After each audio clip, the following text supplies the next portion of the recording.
Nos cumpre agora falar um pouco sobre as cláusulas de acordo, do acordo de colaboração, que obviamente devem estar todas adequadas à previsão legal, mas eu vou aqui optar por um outro procedimento, por assim dizer, um outro procedimento didático e metodológico. Eu vou falar sobre as cláusulas de acordo, inclusive conforme previstas de maneira absolutamente extra e contra legem nos acordos de colaboração premiada da Operação Lava Jato. E começo falando sobre os benefícios não previstos, né? Foram vários os benefícios não previstos, o que inclusive ensejou alguns importantes trabalhos, como eu já falei, do professor Canotilho e outro do professor Tiago Bottino, ambos aqui à disposição para leitura. Mas eu vou iniciar falando sobre os regimes de pena que foram criados efetivamente pela força-tarefa da Operação Lava Jato, né? Regime de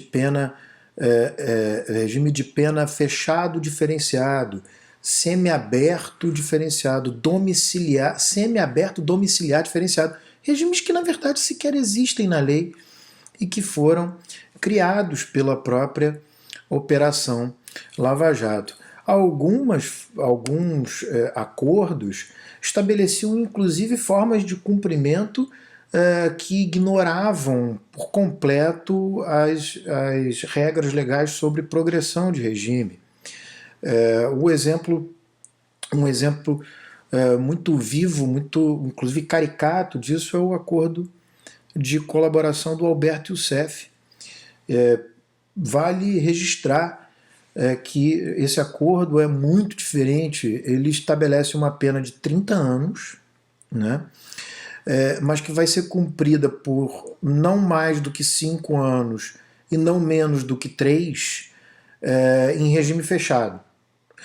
Na verdade, nem diz exatamente se são 5, se são 3, não mais do que 5, não menos do que 3. Então, ignora as frações que a lei determina, né? Depois de um ano da assinatura do acordo, está no acordo, depois de um ano da assinatura do acordo vai haver uma reunião para discutir o alcance dos resultados e aí determinar o período efetivo do cumprimento de regime fechado. Vai ser de 3, vai ter de 4, vai ser de 5, assim vai. Se não houver acordo, vai ter uma nova reunião em 1 ano e 6 meses. 1 ano e 6 meses depois do primeiro acordo. 1 ano e 6 meses depois da assinatura do acordo, perdão. 6 meses depois da primeira reunião. Se não houver acordo, vão ser apresentados relatórios e o juiz vai decidir quanto tempo o Youssef ficaria preso em regime fechado. E depois ele passa direto para o aberto. Então, assim, o semiaberto é para o lado, por assim dizer. Em vários dos acordos da Operação Lava Jato, não apenas o regime é previsto de forma diferenciada, como a forma como se evolui, né, o cumprimento também de forma diversa da lei, como também é previsto um negócio, a meu ver, impressionante, que a pena vai começar a ser cumprida imediatamente. Acabou. Você fez o acordo, o Ministério Público ignora o fato de que quem vai avaliar se efetivamente os resultados advindos da colaboração foram alcançados ou não, de acordo com a lei seria o juiz, o Ministério Público ignora e fala assim, a pena vai começar a ser cumprida agora. Então, isso afasta o juiz da sua função jurisdicional, né? E isso empodera o Ministério Público para determinar o cumprimento de pena sem julgamento. Tá? Sim, absolutamente cláusulas de acordo, absolutamente violadoras da lei.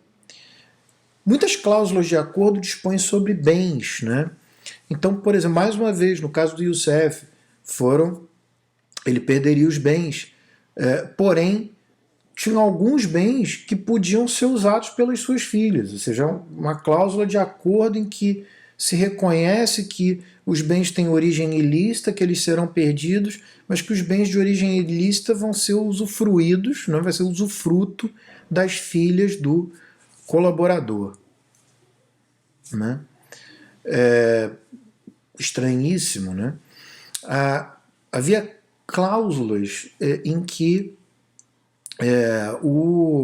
os familiares do acusado seriam beneficiados. No caso do Nestor Severo, o Ministério Público se compromete a não propor ação penal em face dos familiares dele. Uma coisa realmente impressionante. Né? Os critérios são absolutamente distantes da legalidade. Né? Esses benefícios assumidos pelos colaboradores ao arrepio da lei foram de diversas naturezas. Né? Como eu falei, imunidades, acordo sobre a pena, né? Estipulando o valor da pena final, né? Ignorando o fato, mais uma vez, de que pena quem fixa é o juiz, seja pelo método trifásico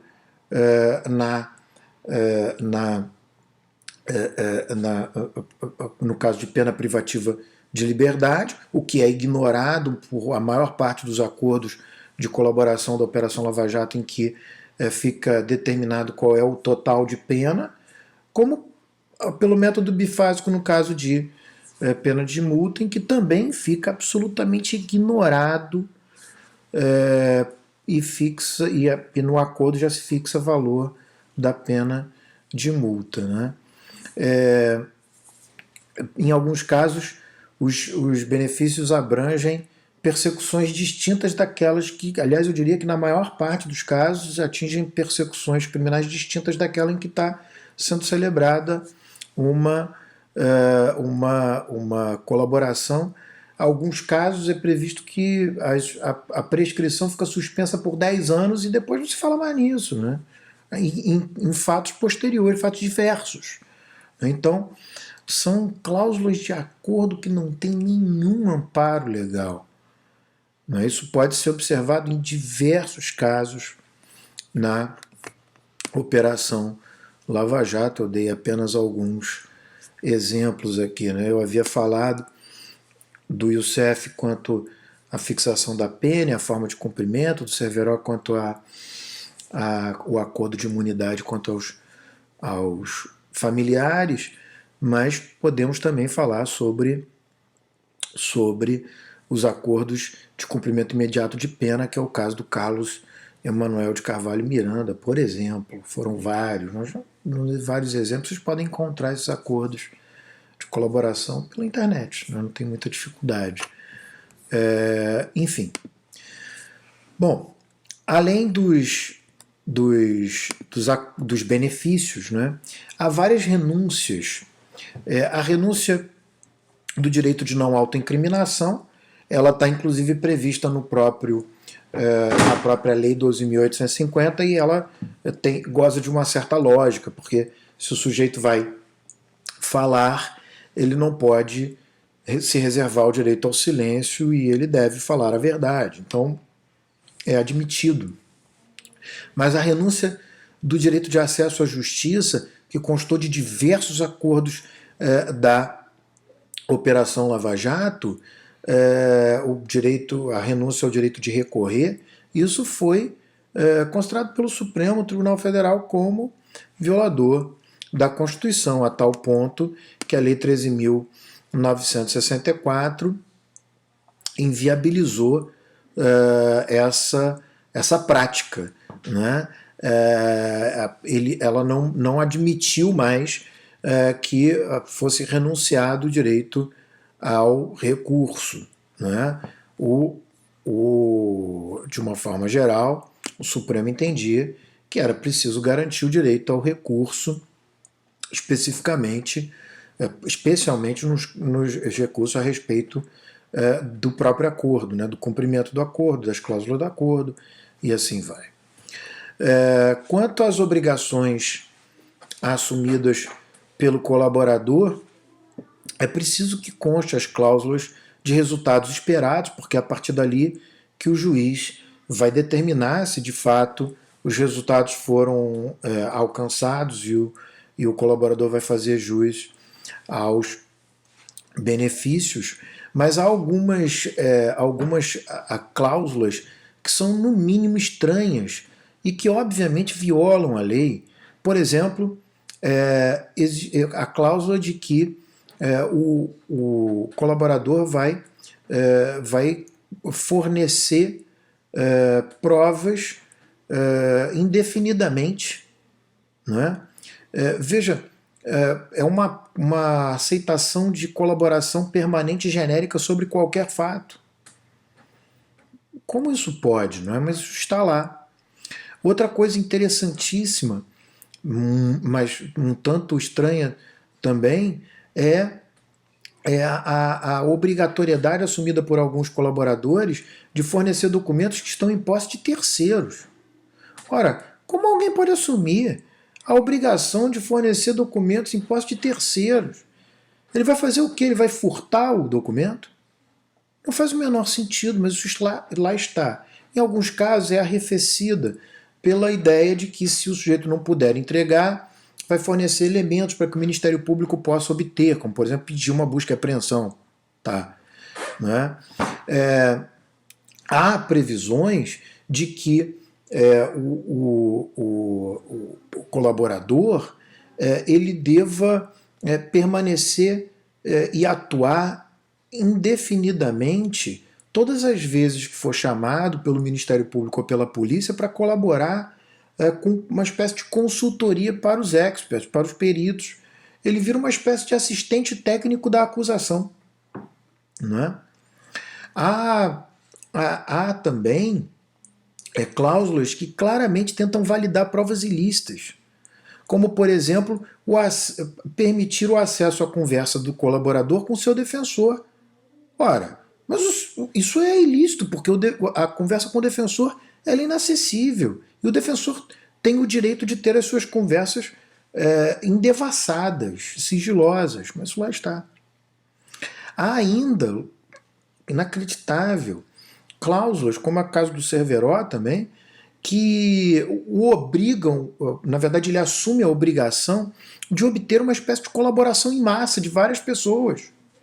Mas como ele vai cumprir isso se as pessoas não quiserem colaborar? Né? Mas ele vai lá e assume a obrigação de obter a colaboração de outras pessoas que não são ele. Né? Enfim, essas cláusulas de acordo são cláusulas que estarrecem.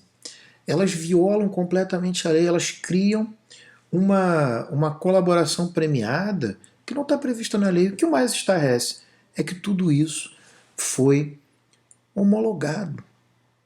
O juiz tem a obrigação de verificar a legalidade e, no entanto, homologou. Não só homologou, como acabou por constatar os resultados obtidos e aplicou os benefícios inclusive legais. Como bem diz o Tiago Bottino, o fato de você conferir benefícios ilegais, além do que a lei prevê, não são bons e não são autorizados só porque são benefícios além da lei. E por serem benefícios além da lei, não violam a lógica do sistema. O que o Tiago colocou, e ele bem tem razão, é que violam sim a lógica do sistema, porque sob o ponto de vista econômico, da economia do sistema, os benefícios previstos em lei são aqueles calculados. Porque o que se pretende é que o colaborador ele não viole a veracidade das provas. Ou seja, ele não pode fornecer informações que não condigam com a verdade, porque os benefícios são tão bons que vale a pena para ele assumir o risco de violar a verdade, não é? E fornecer informações que não condigam com aquilo que efetivamente aconteceu. Em outras palavras, na economia da colaboração premiada, o limite do benefício é a lei, porque o legislador fez uma análise, digamos assim, ponderada daquilo que dos benefícios que podem ser concedidos para que o sujeito ainda se mantenha, pelo menos em tese, no limite que a lei impõe. Ao contrário, o que se viu na prática da Operação Lava Jato foram acordos de colaboração premiada que não observaram a lei, tanto quanto aos benefícios como as renúncias, como as obrigações assumidas, e, portanto, estabelecem negociações que são absolutamente diversas da regulamentação legal.